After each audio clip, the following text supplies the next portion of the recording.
terminamos con el libro, es la despedida de Moisés, y justo va a cerrar con este tema de las bendiciones y las maldiciones del pacto. Y al finalizar hay un himno conocido como el himno testigo o un himno testimonio o un himno que el pueblo se tenía que aprender, que iba a servir como recordatorio testimonial de todo del pacto. Y Moisés va a terminar con las bendiciones a cada una de las tribus.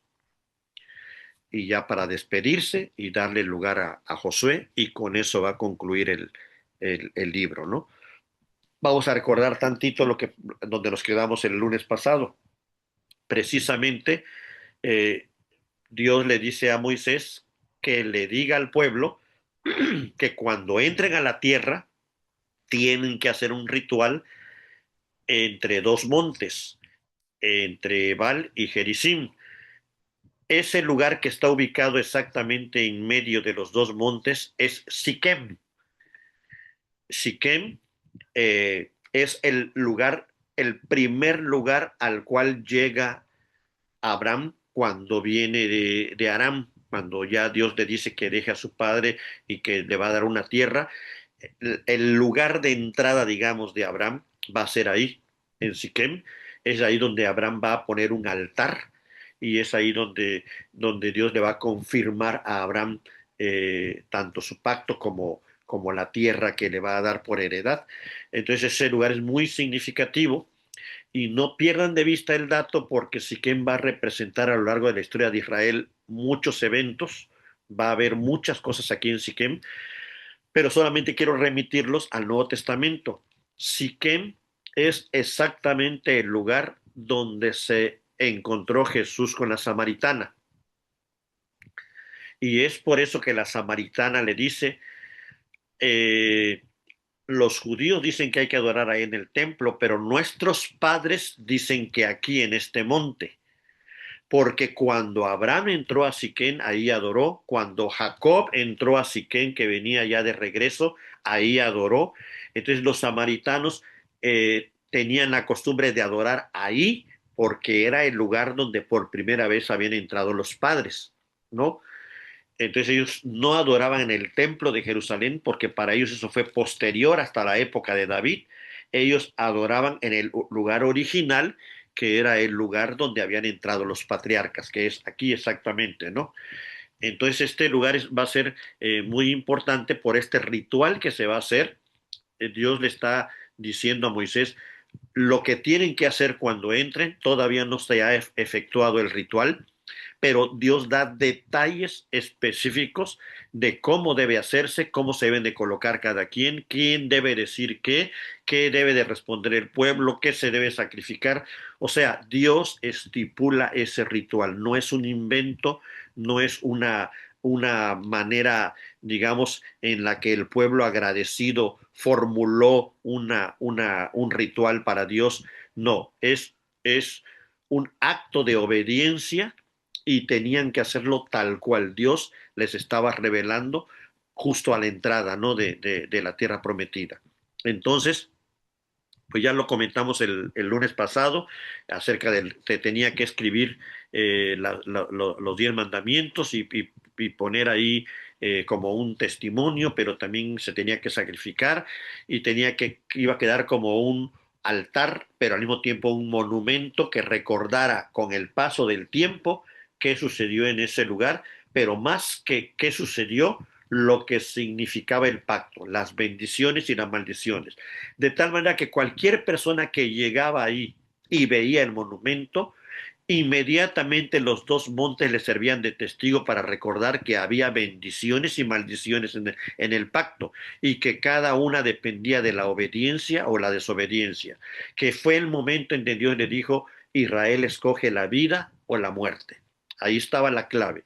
Obediencia es vida, desobediencia es muerte. Entonces, ya entrando en detalles, ¿qué significa bendición en la Biblia? Bendición significa que Dios va a estar de tu lado, que la presencia de Dios va a estar contigo, que el favor activo de Dios ese favor de Dios que produce vida, comunión, orden y plenitud y que va conforme a su voluntad, va a continuar contigo.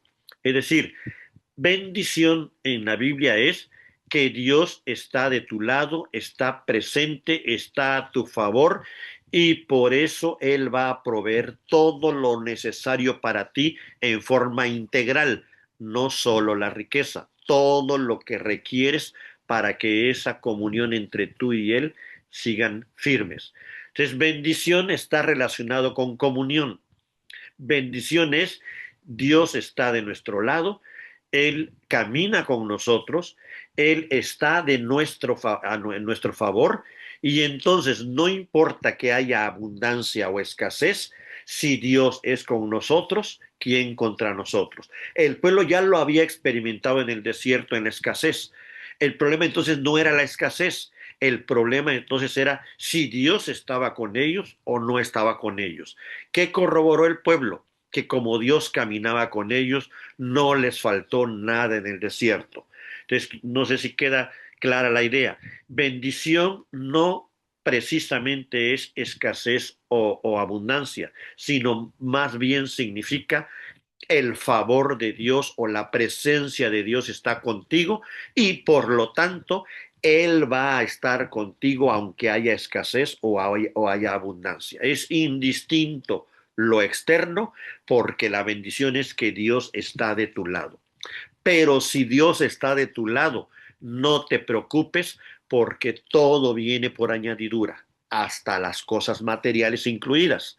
Entonces vean que es lo material es una consecuencia, no es el requisito. Es la bendición es que Dios esté de mi lado. Por consecuencia, ¿qué es la maldición? La maldición es que Dios abandonó, que Dios ya no está contigo, que la presencia de Dios ya no camina a tu lado. No importa que tu tierra sea abundante, no importa que tengas todas las cosas materiales, ¿qué crees? Dios ya no está a tu favor, Dios ya no pelea de tu lado, Dios está contra ti. Y esa es la maldición. La maldición, por tanto, es el juicio justo de Dios que produce ruptura, desorden, frustración y a la larga muerte. Entonces, lo importante aquí era entender qué era la bendición y qué era la maldición para que al entenderlas correctamente el pueblo lo que más anhelara era la presencia de Dios muy por encima del resultado de esa presencia y que temiera el abandono de Dios, no importa cómo estuviera la situación económica, política o social o demás. Entonces aquí lo diferente es entender estas dos palabras, ayudan a que la persona cuando lee el texto sepa que lo mejor que le puede pasar a Israel es que Dios no lo haya abandonado, que esté de su lado. Pero lo peor que le puede pasar al pueblo es que Dios levante su tienda, levante su nube y los vea como enemigos. Es la misma idea de amigo o enemigo. Cuando la Biblia menciona que Abraham era amigo de Dios, está dando a entender esta idea, que no es su enemigo, es decir, que Dios camina al lado, es aliado de Abraham. Es exactamente lo que Jesús nos va a mostrar en el Nuevo Testamento cuando dice, he aquí yo estaré con ustedes todos los días hasta el fin del mundo.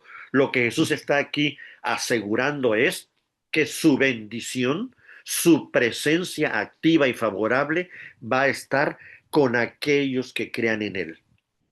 Pero, por lo mismo, quien no crea en Él, pues está bajo maldición.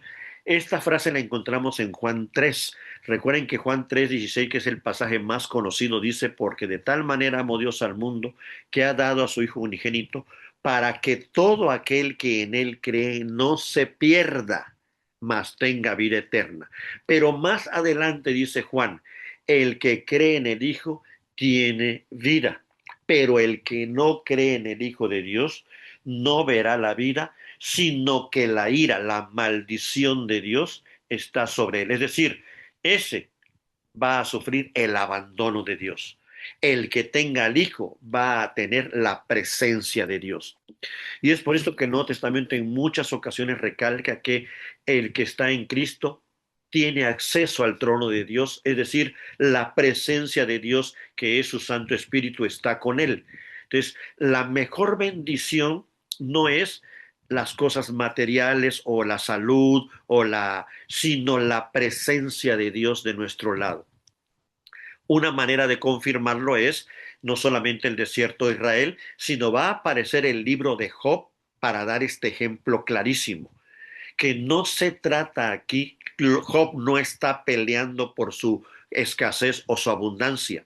Job está peleando por la presencia de Dios con él. Si Dios está con él o Dios está contra él. La preocupación de Job es Dios, no es qué tiene o qué no tiene o qué se le murió o qué no se le murió. Eso es para él secundario. Para él la preocupación es esto. Si en medio de todo esto Dios está de mi lado, hay bendición. Pero si en medio de todo esto Dios ya me abandonó, ya no hay nada que hacer, ¿no? Es lo mismo que podemos ver en Lázaro, en el de esta historia que Jesús cuenta del rico y Lázaro, ¿no? En medio de la escasez, la tribulación, la enfermedad, la confianza de Lázaro no está en la situación externa o económica o social, sino en que Dios está de su lado.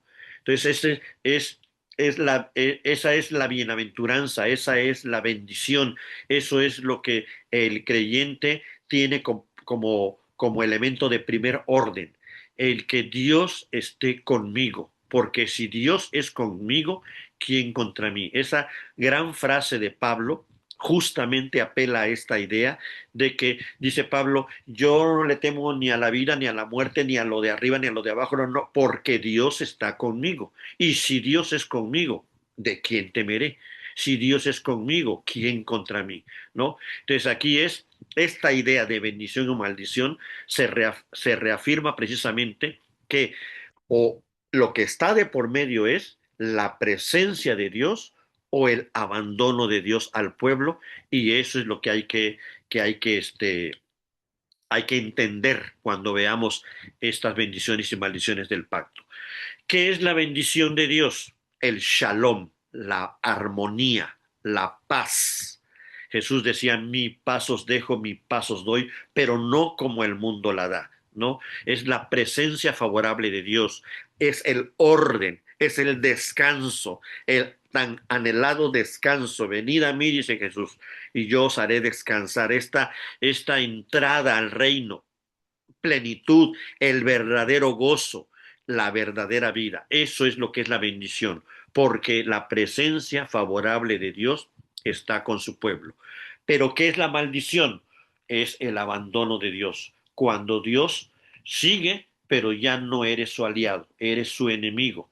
Estás contra Dios judicialmente y entonces, ¿qué provoca eso? Ya no orden, sino desorden. Ya no descanso, sino ansiedad, inquietud. Ya no plenitud, sino vacío. Ya no gozo, sino frustración. Ya no vida, sino muerte. Esa es la diferencia entre bendición y maldición. Y vuelvo a insistir en esto para tratar de que quede lo más aclarado posible. No tiene que ver con escasez o abundancia, sino del lado de quién está Dios. Si Dios está de tu lado, eso es bendición. Pero si Dios no está de tu lado, aunque tengas todo en el mundo, es, estás bajo maldición y un día vendrá precisamente la revelación final de quiénes eran de su lado y quienes no eran de su lado. Es lo que Jesús va a hacer cuando venga, dice, cuando el Hijo de Dios venga, pondrá unos a su izquierda y a su derecha y dirá a estos benditos de mi Padre, porque esto y esto y esto y esto. Pero a los demás, ahí dice, benditos de mi Padre. Vean la relación, ahí está una vez más. Benditos son los que están del lado, son los de Cristo. Pero a los del lado izquierdo les dirá, malditos de mi Padre, no los conozco. Es decir, mi presencia jamás estuvo con ustedes. Yo no soy de ustedes ni ustedes son de mí. No los conozco. Entonces aquí está una vez más en el Nuevo Testamento afirmada esta idea de que estar en Cristo es bendición, estar sin Cristo es la maldición en todos los aspectos posibles, aun cuando se tenga abundancia en las demás áreas. Estar sin Cristo es estar bajo maldición. Entonces, eh, eh, ¿qué sucedió exactamente? Nos explica Pablo en Gálatas. Dice, Cristo nos redimió de la maldición de la ley, hecho por nosotros maldición, porque como está escrito, maldito todo el que es colgado en un madero, y así fue colgado Cristo, y de esa manera recibió la maldición que pesaba sobre nosotros. ¿Qué hizo Cristo? Él absorbió sobre sí mismo el juicio de las maldiciones del pacto para podernos dar todas las bendiciones del pacto. ¿Sí? Entonces, la vez pasada dijimos, ¿no? Si él no hubiera muerto y de la forma que murió, no hubiera recibido el juicio de las maldiciones del pacto.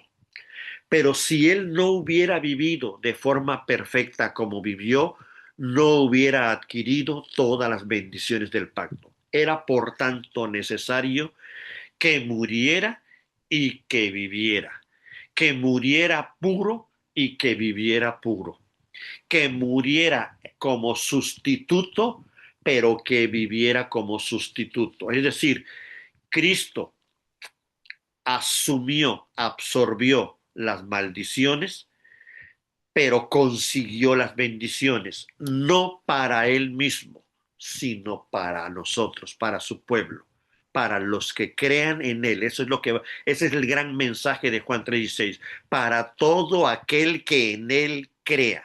No es para cualquiera, para todo aquel que en él crea, no se pierda, sino tenga vida. ¿Cómo se tiene vida? La única manera es haber cumplido todo lo que el pacto decía. ¿Lo cumplimos? No, pero Cristo sí, y entonces Cristo nos otorga por amor todas esas bendiciones del pacto y entre ellas la vida, porque Él sí cumplió todo lo que el pacto exigía. Entonces, no hay sobre la tierra nadie que haya nunca cumplido el pacto, solo Cristo.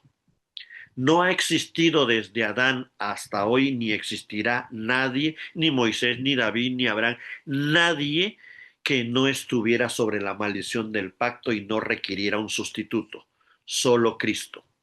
Cuando Él muere, no murió por sí mismo como sí tenían que hacer los sacerdotes y todos los demás, porque tenían que sacrificar un animalito por sus propios pecados. Él su sacrificio lo hizo exclusivamente para nosotros, no por Él, sino para nosotros.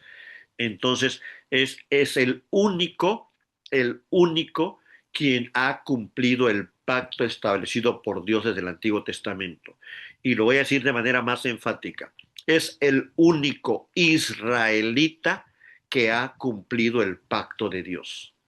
No ha existido antes, ni en la actualidad, ni nunca nadie del pueblo de Israel que cumple el pacto, y esa era la promesa que Dios había hecho, que alguien de la descendencia de Abraham sería el que traería bendición a todas las naciones. La única manera para traer bendición a todas las naciones es que se cumpliera el pacto.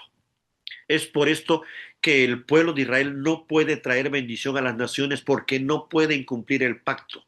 No hay manera de que ellos sean bendición para las naciones, ni antes ni ahora.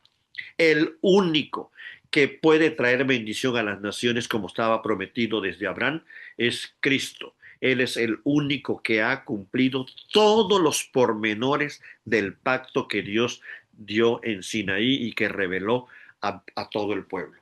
Entonces, esta es la explicación que va a dar el Nuevo Testamento. Por eso para ellos todos los apóstoles que eran judíos van a decir, es que ya no hay judío ni griego, ya a partir de Cristo Él ya trajo la bendición a todas las naciones. Él es el cumplimiento de todo lo que se anunció antes. En el capítulo 28, justamente le va Dios a decir al pueblo, En la medida en que tú seas obediente al pacto, va a haber prosperidad, va a haber bendición en tu ciudad, en tu campo, en el fruto del vientre y de la tierra.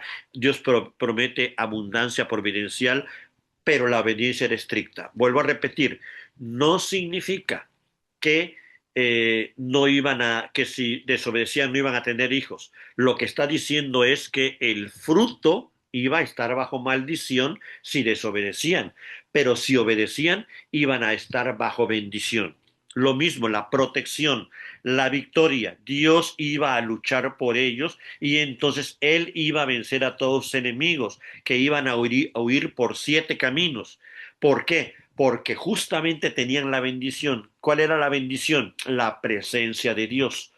Pero si la bendición, que es la presencia de Dios, se alejaba de ellos, los que iban a huir por 7 caminos era el mismo pueblo, cosa que después sucedió. Y lo mismo, el pueblo sería confirmado como un pueblo santo, iba a ser puesto como cabeza y no por cola, si obedecía el pacto. Israel no obedeció el pacto, por lo tanto, Dios lo quita de ser cabeza y lo pone como cola y lo dispersa por todo el mundo. ¿Quién sí cumplió el pacto? Cristo. Por eso el Nuevo Testamento reafirma, Él es la cabeza. Él es la cabeza de todo el cuerpo. Él es el cumplimiento de todo lo que se avisó y se advirtió y se anunció en todo el Antiguo Testamento. Es Cristo. Tenemos que enfocar que todo el Antiguo Testamento apunta a Cristo y no desviar nunca la atención para que podamos ver lo maravilloso que Dios fue anunciando desde antes y que solo en Cristo se cumplió. Pero también en el mismo capítulo 28 van a venir todo el juicio por desobediencia, la ira de Dios derramada. ¿Qué es la ira de Dios? El abandono, la separación de Dios. Dios levanta su nube y el pueblo se enfrenta solo a todas las adversidades y es cuando el pueblo es derrotado, es cuando el pueblo es esclavizado, es cuando el pueblo es exiliado y sus ciudades son dejadas desiertas. Es decir, Israel tiene vida porque la presencia de Dios está en medio de él. Pero en el momento en que Dios derrama su ira, que es el abandono de su presencia, en ese momento Israel es presa de cualquier nación. Pero también Israel tiene salud por la presencia de Dios en medio de ellos. Pero si Dios los abandona, vendrán todas las plagas y las enfermedades que le pegaron a Egipto. Lo mismo, Israel ahora va a tener tierra porque Dios habita entre ellos. En el momento que Dios los abandone, Israel será exiliado y desterrado. Y por lo mismo, estas sentencias que Dios está dando de las bendiciones y las maldiciones no son arbitrarias, sino son la justa retribución de lo que se acordó en Sinaí. Es el pueblo del pacto, es un pueblo diferente a las demás naciones. En la medida en que sean fieles a este pacto, tendrán la bendición que es la presencia de Dios. En la medida que este pueblo sea infiel a este pacto, pues Dios levantará su morada, su presencia, y entonces el pueblo quedará bajo maldición. Es decir, lo que Moisés les está recordando aquí al pueblo no es que Dios esté haciendo otro pacto, es el mismo pacto de Sinaí, pero transmitido a la nueva generación que va a entrar a la tierra prometida, y es el mismo pacto hecho a Abraham, ratificado en Isaac y en Jacob. ¿Cómo se da este cumplimiento en Cristo? Lo que ya comentamos. Cristo es el único israelita verdadero que guardó el pacto de obras perfectamente y es por su obediencia que él mereció y ganó todas las bendiciones anunciadas en Deuteronomio, las cuales ahora él las pone, las imputa a su iglesia por su pura gracia, pero a través de la fe. Él nos regala esas bendiciones solo porque nos ama, por pura gracia. Pero el medio correcto o el canal correcto para recibir las bendiciones es creer en Él, es por medio de la fe. No hay nada fuera de la fe. Nadie va a recibir las bendiciones adquiridas por Cristo nadie la va a recibir fuera de la fe. No hay manera. ¿Por qué? Porque precisamente las bendiciones adquiridas es para todo aquel que en él crea. Ese es el criterio que Dios estipula, el remedio. Lo mismo que en el Antiguo Testamento. Dios había estipulado que la manera en cómo cubría las maldiciones era a través de un sacrificio de un animalito sustituto, y quien lo hiciera quedaba cubierta su maldad, pero quien no tomara este remedio, él seguía estando bajo la maldición del pacto. Es de la misma manera en el Nuevo Testamento, solo que ahora ya no es un sacrificio temporal ni un sacrificio, digamos, finito, sino ahora es un sacrificio infinito y eterno. En el capítulo 29, Moisés le dice a la nueva generación justamente que este no es un pacto distinto, es el mismo pacto que Dios les estableció en Sinaí a sus padres, pero que ahora lo está ratificando con ellos, y además les hace hincapié en que este pacto no es solamente con ellos, sino a los que vendrán después de ellos. Es decir, este pacto que Dios está ratificando antes de entrar a la tierra prometida hace mención de los que estuvieron antes y hace mención de los que vendrán después, es decir, de los niños, de la nueva generación. Esta es la base que hay en Deuteronomio para indicar que cuando Dios establece un pacto, lo establece contigo y con toda tu familia, con tus hijos. Es por esto que es tan importante el inicio de Deuteronomio cuando nos dice: estas palabras que yo te mando las repetirás a tus hijos, y estará al caminar, al andar con ellos, al estar con ellos, cuando te levantes, cuando te acuestes, porque ellos están incluidos en el pacto. No es un pacto de Dios con adultos, es un pacto de Dios con un pueblo, y este pueblo está constituido por personas que tienen familias. Es decir, es un pacto que implica que estás incluido tú y tu familia. Es en esta línea que vamos a encontrar en el Nuevo Testamento la frase de Pablo que le dice al carcelero de Filipos, cuando le dice: y serás salvo tú y tu casa. Es una implicación. El pacto de Dios siempre incluye a todos nuestros hijos. Y es por eso tan importante que ellos conozcan también quién es el mediador del pacto, para que ya en la medida que son niños quedan cubiertos por el pacto de los padres, por la fe de los padres.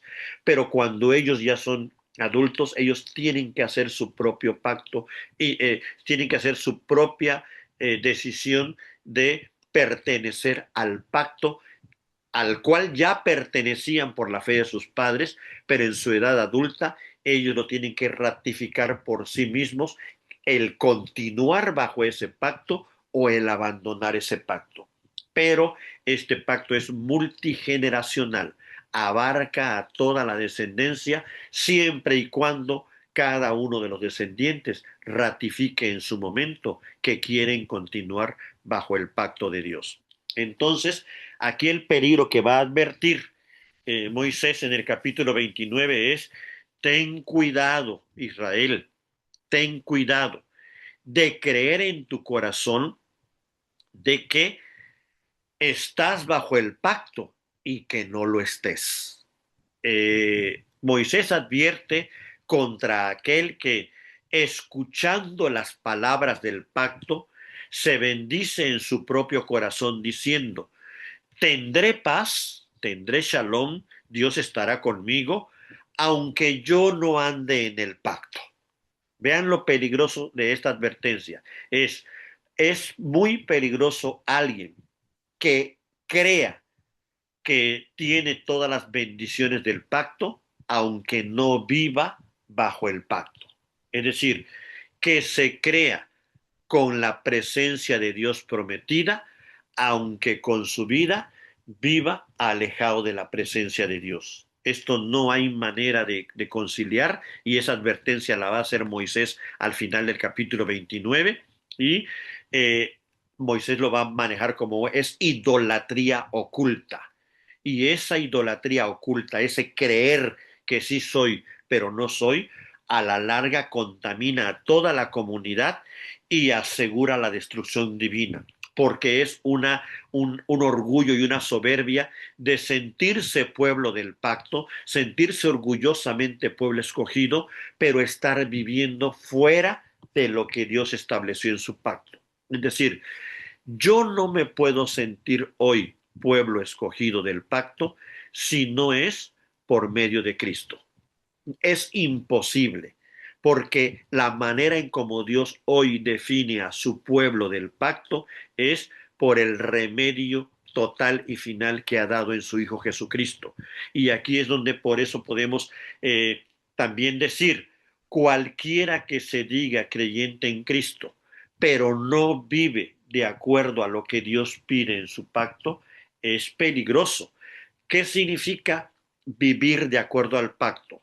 No significa perfección, no significa nunca pecar, ese es el gran error. Significa que con todas nuestras fuerzas buscamos obedecer a Dios, pero cuando fallamos, recurrimos inmediatamente al remedio que Dios ha dado para los que estamos bajo su pacto, que si confesamos nuestros pecados, Él es fiel y justo para perdonar nuestros pecados y limpiarnos de toda maldad. Esto es, recordar que tenemos un abogado y que ese abogado limpia nuestras faltas y nos las cubre. Entonces, ser fiel al pacto no es lo mismo que ser perfecto. Ser fiel al pacto y vivir bajo el pacto es buscar con todo nuestro corazón obedecer en todo lo que Él nos manda, pero saber que cuando fallamos, abogado tenemos y recurrimos inmediatamente a Él para el perdón de nuestras faltas y para mantenernos dentro del pacto. La persona que falla, pero recurre a la confesión y a pedir perdón, es una persona que sigue siendo fiel al pacto porque el pacto contempla las dos partes, tanto la obediencia como el error, pero cuando hay error ya no sacrificamos un animalito, sino nos agarramos del Cordero de Dios que quita el pecado del mundo. Entonces, mientras vivamos así, somos fieles al pacto. Entonces, no es perfección lo que se nos pide, sino fe, confianza, arrepentimiento, obediencia, y dependiendo de nuestro caminar, tenemos que recurrir a los remedios que Dios nos ha dado en Cristo. Entonces, no nos salva el pacto externo, no nos salva eh, la, lo que suceda afuera, no nos salva lo que hacemos, no nos salva las obras, sino lo importante es esta fe interna que nos hace vivir en la presencia de Dios continua, y es esa la que nos da fuerza para que en lo externo tratemos de vivir lo más apegados a la obediencia de lo que Dios nos pide, pero también en lo externo, externar cuando hemos fallado, confesando nuestros pecados a Dios. Entonces, esta es la realidad del nuevo pacto. El nuevo pacto no exige perfección, sino fidelidad a Cristo, fidelidad a la obra que Él ya realizó y fidelidad a esa esperanza que tenemos de que un día seremos como Él es. ¿Cómo se cumple todo esto que Deuteronomio anuncia con respecto al pacto? Dice Deuteronomio 29, las cosas secretas pertenecen a Jehová nuestro Dios, mas las reveladas son para nosotros. Es decir, obviamente Dios no ha revelado todo lo que es, no podríamos aguantar tanta revelación. Solo ha revelado lo necesario para nuestro bien, lo necesario para nuestra salvación, lo necesario para nosotros, pero ya lo ha revelado. Entonces, Dios reveló el estándar necesario para ser santos. Nadie lo pudo cumplir, pero Dios también reveló a su Hijo y Él sí cumplió ese estándar, y es por eso que a través de Él es la única manera en que podemos ser santificados y tener acceso a su presencia continua. No depende de nuestra fidelidad que es defectuosa, depende de la fidelidad de Cristo que es firme. No depende de nuestras emociones, que a veces estamos alegres y a veces tristes, a veces animados y a veces débiles y desanimados. No depende de nosotros, depende de en quién hemos confiado. Como en una ocasión alguien decía, hay un puente que es seguro para llegar al otro lado. Y hay otro puente, un puente que está débil y es casi seguro que va a caerse con el peso de las personas. Y la persona quiere pasar y llegar al otro lado. Aquí no depende de que si la persona va con seguridad o va con inseguridad, depende del puente. Yo puedo ir con todos mis miedos, pero voy caminando sobre el puente que es seguro. ¿Qué me va a hacer llegar al otro lado? ¿Mis miedos? No, el puente. Pero yo puedo ir con toda la seguridad del mundo en el puente que va a romperse. ¿Qué va a hacer que yo caiga? No mi seguridad, el puente que no era el adecuado. Es lo mismo para el creyente. No dependemos de nuestra fuerza, nuestra seguridad, nuestra gran obediencia. Dependemos de quién es el puente y el puente es Cristo.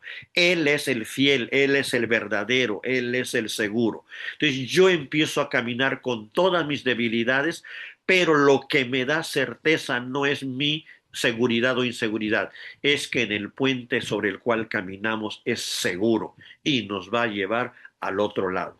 Entonces, no olvidar que lo que aquí se resalta no es el pacto en sí mismo, sino el mediador del pacto. Es el mediador el que logra la gran obra, el que logra la gran tarea de unir a Dios con su pueblo. Es el mediador el que recibe toda la gloria y que recibe toda la alabanza, porque Él es el que logró esta unión entre algo que era imposible, la santidad de Dios y la pecaminosidad humana, la fidelidad de Dios y la infidelidad humana. Entonces, todo está en el mediador. El mediador es el que lleva precisamente la preeminencia en toda esta obra de redención.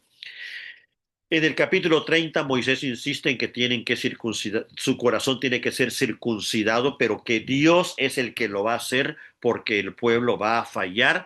Y no solo eso, Moisés les advierte que no solo van a fallar, sino que van a ser enviados al exilio. Sin embargo, si estando en el exilio se arrepienten y buscan de nuevo a Dios de todo corazón, la palabra clave de Deuteronomio es el corazón, Dios los va a regresar de la cautividad y los va a restaurar. Ya aquí Moisés está anunciando la situación del pueblo y está yendo al punto clave del problema, el corazón. Es por esto que anuncia que Dios mismo circuncidará ese corazón para que ese corazón de verdad ame a Jehová, que sea un amor verdadero y no solamente de labios. Eh, es cuando Moisés dice que este mandamiento que yo te ordeno no es demasiado difícil para ti ni está lejos, porque muy cerca de ti está la palabra, en tu boca y en tu corazón para que la cumplas. Moisés está hablando en este momento de la ley, pero en el Nuevo Testamento se nos va a hablar del Evangelio. El Evangelio no es difícil, ni está lejos, está aquí cerca de ti. Dios lo acercó, Dios hizo que el Evangelio viniera a este mundo, se hiciera hombre y justamente nos anunciara este gran remedio de Dios. No está lejos y es por eso que Moisés lo ve desde antes, pero se cumple en Cristo que precisamente lo que va a lograr que el corazón sea circuncidado no es la ley, es el Evangelio. Es ese Evangelio que Dios va a acercar a nosotros y va a estar en nuestra boca y en nuestro corazón. Vea lo que dice el Nuevo Testamento. Si confesares con tu boca que Jesús es el Señor y creyeres en tu corazón que Dios le levantó de los muertos, serás salvos. Otra vez el elemento, lo que Moisés dijo, estará en tu boca y estará en tu corazón. Y el Nuevo Testamento lo aplica exclusivamente en Cristo. Eso es lo que hace que podamos ser considerados dentro del pacto. Cristo es la palabra cercana, Cristo es el que cumple esta idea de Pablo de que la palabra está cerca, no es la ley, sino es el Evangelio de gracia. Cristo es la palabra encarnada, Él es el que descendió del cielo y resucitó de los muertos. Al confesarle y creer en nuestro corazón, entonces estamos en el nuevo pacto y tenemos verdadera vida. Lo que anunció Moisés se cumple con la fe en Cristo.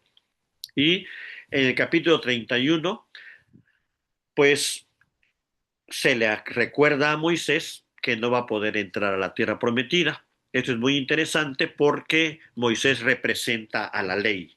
¿Qué está insinuando Deuteronomio? Que la ley no nos puede llevar a la tierra prometida. La ley nadie va a poder nunca cumplirla hasta que Cristo viniera. Entonces, es también muy simbólico que Moisés, quien representa la ley, no pueda entrar a la tierra prometida, como dando a entender que no es por la ley que se va a poder entrar. ¿Y quién es el que sí va a entrar a la tierra prometida? Josué. Y también es muy simbólico que se llame Josué. Josué es la forma hebrea de Jesús. Josué es la forma en como en el Antiguo Testamento se hace referencia al nombre, digamos ya más griego, más romanizado de Jesús. Joshua o Yeshua es Josué, es la misma palabra en hebreo. ¿Qué está diciendo Deuteronomio? Solo un Josué, un Jesús, un Salvador es quien podrá llevarlos a la tierra prometida. Ya aquí al final de Deuteronomio está el Evangelio planteado. No es la ley, es Jesús. Entonces, Josué, su nombre literal significa Jehová salva, mientras que Jesús, su nombre literal significa el Salvador. Ese fue el nombre que el ángel le dijo a María y llamará su nombre Jesús porque él salvará. Si Josué decía Jehová salva, el ángel le dijo a María, él, ese niño salvará, él es Jehová que salva. Él salvará a su pueblo de sus pecados. Entonces, quien nos puede meter a la tierra prometida no es Moisés, es Jesús, es este, eh, digamos, eh, símbolo o este tipo representado en Josué, quien es el que nos va a dar la entrada a la tierra y es por medio de él que el pueblo llegará, digamos, a donde tenía prometido llegar, que es a heredar esta tierra prometida a, a Abraham. Luego se les dice que cada 7 años ese libro que se está escribiendo llamado Deuteronomio debe ser leído en la fiesta de los tabernáculos. Cada serie de 7 años el pueblo tiene que recordar el pacto y en qué consiste y las bendiciones y las maldiciones y todo lo que conlleva acerca del corazón, de la circuncisión del corazón, de la enseñanza a los hijos. Es decir, cada 7 años el pueblo tiene que estar continuamente reformando su corazón y su mente para mantenerse dentro del pacto. Debía de ser leída a todos, hombres, mujeres, niños y extranjeros. Acuérdense que este pueblo que salió de Egipto no fueron exclusivamente pueblos, personas descendientes de Abraham. También recuerden que José se casó con una egipcia, por lo tanto los hijos de José eran mitad de Abraham y mitad de egipcios, o sea, mitad de Sem y mitad de Cam, porque los egipcios descienden de Cam. Eh, y recordemos que vinieron muchos extranjeros con ellos. Es decir, cuando Dios habla de su pueblo del pacto, incluso en el Antiguo Testamento, no piensa étnicamente, sino piensa pactualmente.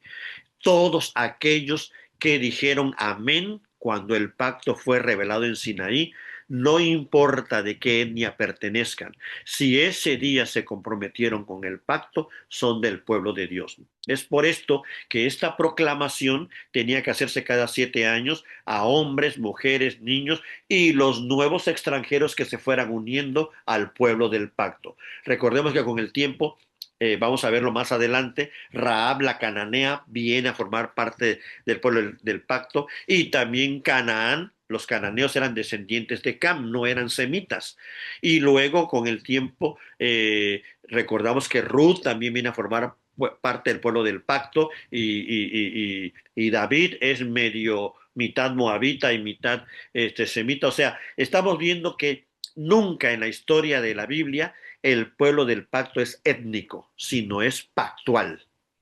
Dios establece un pacto con un pueblo, y los que pertenecen a su pueblo no tienen que ver con sangre o linaje, sino tienen que ver con la fidelidad a su pacto. ¿Sí?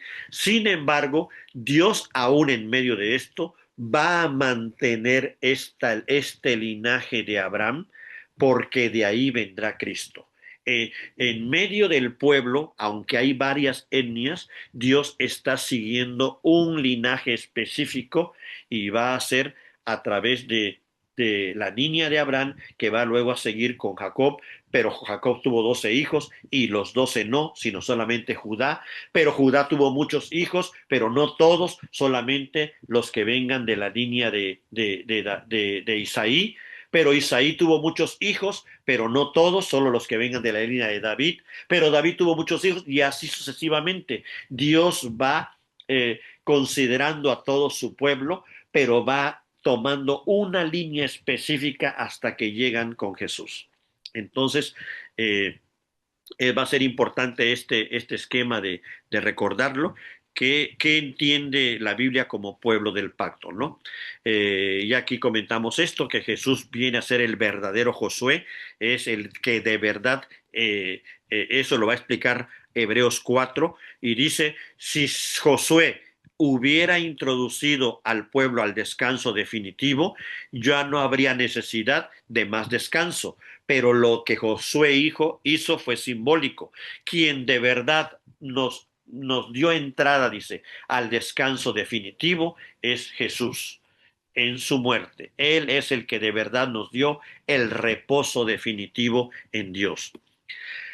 El capítulo 32 es interesantísimo, porque nos va a hablar le dice Dios a Moisés que prepare un cántico que no es cualquier cántico, es conocido como el cántico de Moisés, pero es un cántico testimonial, es un cántico que tiene que contener todo lo que Israel ha vivido y lo que va a vivir, y que el pueblo se lo tiene que aprender para recordarlo, porque al cantarlo no solamente es de adoración, sino también es de recordatorio, es un canto testimonial. Y el centro de este canto es la roca.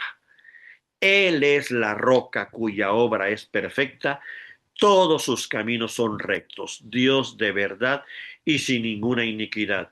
Y le dice en ese cántico, dice: vean los demás naciones cuál es su roca, y ninguno de ellos tiene la roca que tú tienes, Israel.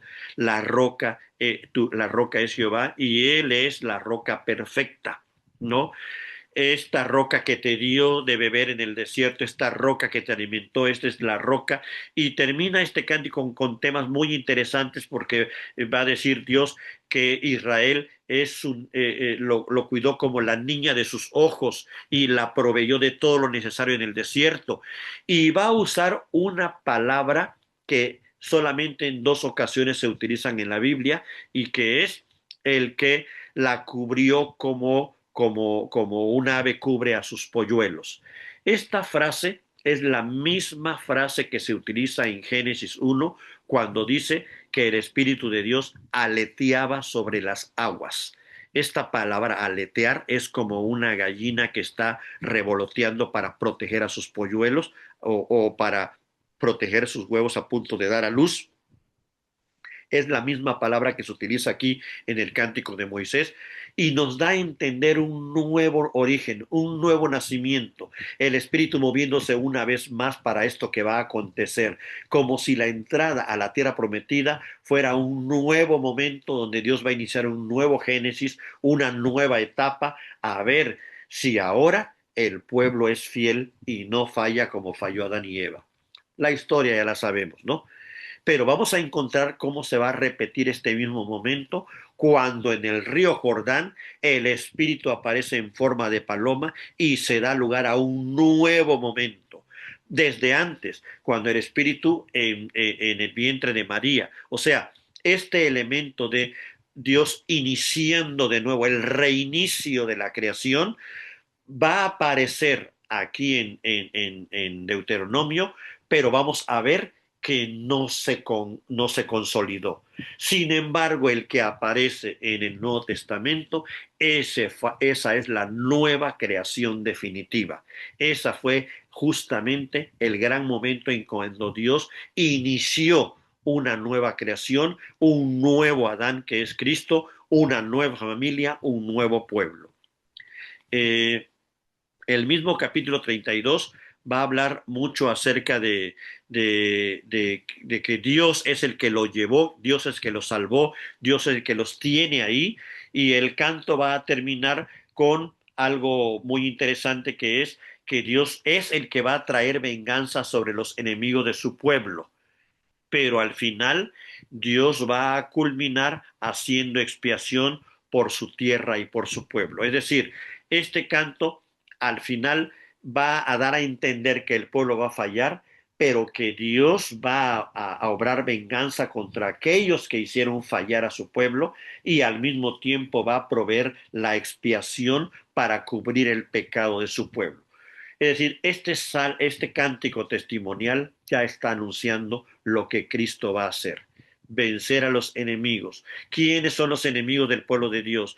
No son enemigos físicos, dice Pablo. No luchamos contra sangre ni contra carne. Esos enemigos Cristo ya los venció y él en su muerte logró la expiación de los pecados de su pueblo.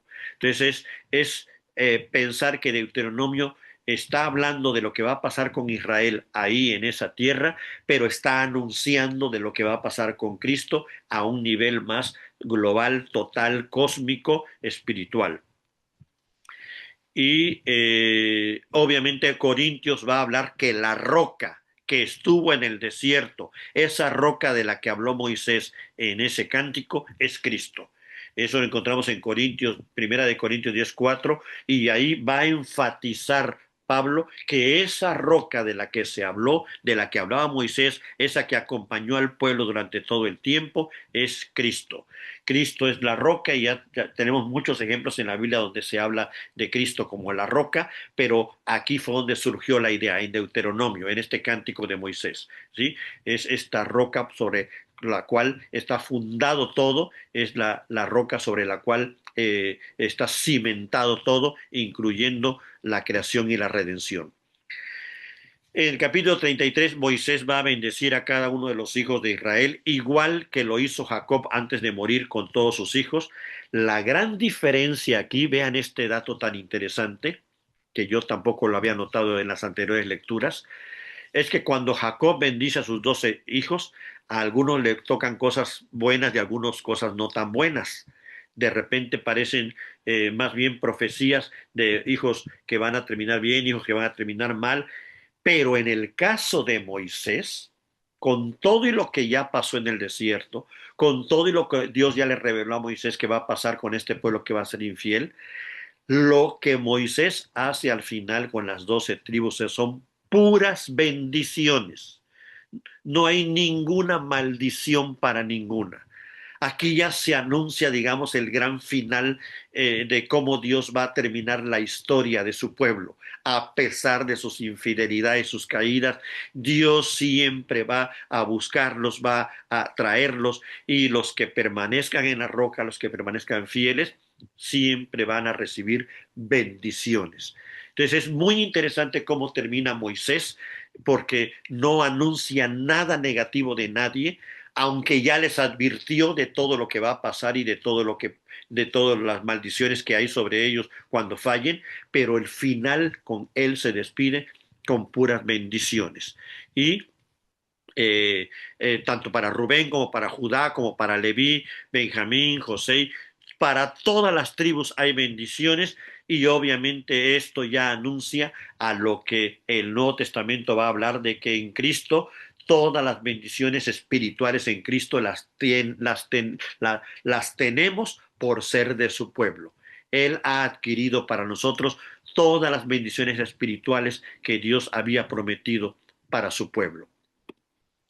Eh, Dice Efesios 1:3, bendito sea el Dios y Padre de nuestro Señor Jesucristo, quien nos bendijo con toda bendición espiritual en los lugares celestiales en Cristo. No nos bendijo por nosotros mismos, nos bendijo porque Cristo adquirió las bendiciones del pacto por su obediencia perfecta y Cristo quiso, como hermano mayor, compartirla con todos nosotros, sus hermanos menores. Él es el gran profeta que Moisés anunció. Él es el gran profeta que iba a cumplir todo lo que Moisés no pudo y lo que el pueblo jamás pudo. Y es por esto que aquí este elemento de las bendiciones que Moisés está dando sobre cada tribu tiene cumplimiento en las bendiciones que Cristo adquirió.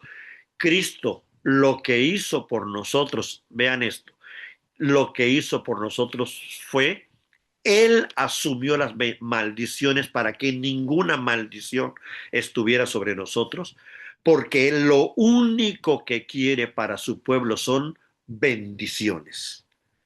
Él lo que quiere derramar sobre su pueblo son sus bendiciones y por eso prefirió asumir todas las maldiciones del pacto sobre él mismo. Esto es lo que ya anunciaba Moisés en su despedida. Puras bendiciones iban a haber al final.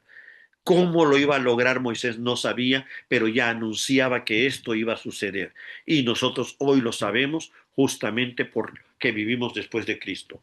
En el capítulo 34, Moisés ya es prácticamente su despedida, sube al monte Nebo, Dios le permite ver la tierra prometida a lo lejos, desde ahí Dios le muestra todo lo que abarca la tierra desde Galad hasta Dan hasta el mar, y le recuerda a Dios, esta es la tierra de la cual juré a Abraham, a Isaac y a Jacob, y te he permitido verla con tus ojos, mas no pasarás allá. Es decir, ¿qué nos está indicando? La gracia de Dios nos permite ver la visión, pero la santidad de Dios no puede ser ajeno a las consecuencias del pecado de lo que hizo Moisés en Meriba cuando no santificó a Dios. Pero da a entender que la ley hasta ahí nos puede llegar, hasta contemplar la herencia, hasta contemplar la bendición, pero no nos puede pasar. Pero es solo Cristo por gracia, el nuevo Josué, el Salvador, el que puede adquirir todas esas bendiciones para nosotros. Esta es una visión actual del monte, desde el monte Nebo viendo hacia la tierra prometida. Moisés muere por mandato de Dios, nadie conoce su sepulcro hasta el día de hoy. Aquí termina la ley, pero no termina el pueblo. Eh, lo que señala aquí es que lo que viene es la salvación, es la entrada a la tierra y al parecer el libro de Deuteronomio termina con una idea de esperanza de lo que va a venir y es con eso que quiere concluir el libro. El siervo de Dios, Moisés, termina su tarea, pero queda la esperanza de alguien que vendrá después de él, pero mayor que él. ¿Qué significa esto? Lo que nosotros ya sabemos. El siervo terminó la tarea, pero ¿quién venía? Ya no un siervo, venía el hijo. Esa es la gran diferencia entre Moisés y Cristo. Moisés fue fiel en toda la casa de Dios, pero su ministerio era como un siervo, como un mayordomo de la casa.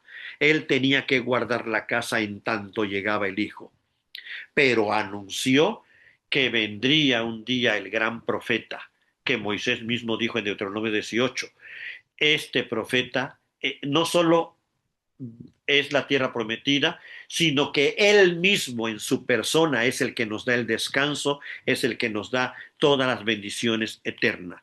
Porque la ley, dice Juan, por medio de Moisés fue dada, pero la gracia y la verdad vinieron por medio de Jesucristo. Hasta aquí la charla de hoy.